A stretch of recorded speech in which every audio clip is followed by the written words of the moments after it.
আপনার হাজবেন্ডের নাম, আই মিন স্বামীর নাম বলুন। তুমি তো জানোই আমি কোনোদিনও মা হতে পারবো না।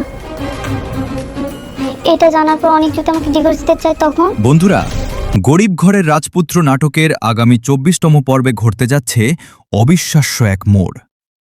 মেঘলা কি পারবে অনেকের বাচ্চার আসল পরিচয় সবার সামনে আনতে, নাকি বৃষ্টির গোপন সত্যটি অনেককে চিরতরে মেঘলার থেকে দূরে সরিয়ে দেবে?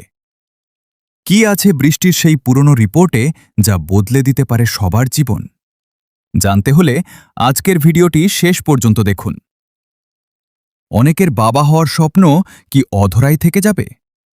বৃষ্টির কান্নায় ভেজা চোখের আড়ালে লুকিয়ে থাকা সেই ভয়ঙ্কর সত্যটি যখন অনেকের সামনে আসবে, তখন অনেকের প্রতিক্রিয়া কেমন হবে?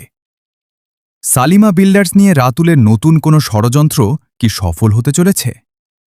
২৪তম পর্বের সব ধামাকা আপডেট নিয়ে সাজানো হয়েছে আমাদের আজকের ভিডিও। মেঘলা ও সন্তানের লড়াই। ২৪তম পর্বে আমরা দেখব মেঘলা তার সন্তানের বাবার পরিচয়ের জন্য মরিয়া হয়ে লড়াই চালিয়ে যাচ্ছে। গ্রামবাসী এবং এনজিও কর্মীদের সামনে সে বুক ফুলিয়ে বলছে যে অনেকই তার বাচ্চার বাবা। বৃষ্টির বড় রহস্য।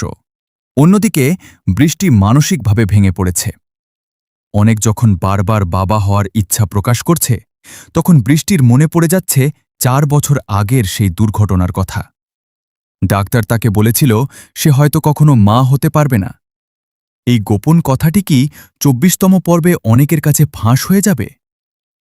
রাতুলের ষড়যন্ত্র। সালিমা বিল্ডার্সের চেয়ারম্যান হওয়ার স্বপ্নে বিভোর রাতুল এবার নতুন চাল চালবে। মেঘলার বাবার সম্পত্তির ওপর নজর এবং অনেককে বিপদে ফেলার জন্য সে যে কোনো পর্যায়ে যেতে প্রস্তুত। রাতুল কি পারবে অনেকের সাজানো সংসার ভেঙে দিতে? তো বন্ধুরা, মেঘলা কি তার সন্তানের বাবার পরিচয় শেষ পর্যন্ত ফিরে পাবে? কমেন্ট করে আমাদের জানান। ভিডিওটি ভালো লাগলে লাইক দিন এবং গরিব ঘরের রাজপুত্র নাটকের পরবর্তী সব আপডেট সবার আগে পেতে আমাদের চ্যানেলটি এখনই সাবস্ক্রাইব করে পাশে থাকেন।